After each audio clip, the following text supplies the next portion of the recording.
Maswerteng umaga po mga ka-STL. Narito na po ang resulta ng STL Pampanga para sa araw na to, first draw March 19, 2026. Araw ng Huwebes. Naway mga natayaan nyo pong mga numero kanina ay manalo nawa ngayong umagang ito, 11 AM. Kaya't kunin nyo na po ang inyong mga ticket. Narito na po ang resulta. Ang mga numerong nanalo sa STL Pampanga ngayong umagang ito, March 19, 2026.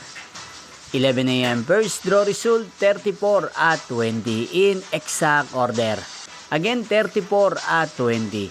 At ngayong umagang ito sa STL Pampanga, atin pong i-shoutout si Kuya Jerry ng Pampanga. Shoutout po sa inyo Kuya Jerry, sana po ay nasa maayos kayong kalagayan. At sa lahat po ng mga taga Pampanga, shoutout po sa inyong lahat. Inyo pong napanood ang resulta ng STL Pampanga. Magkita-kita pong muli tayo mamayang 4 PM para sa second draw result ng STL Pampanga. Thank you for watching.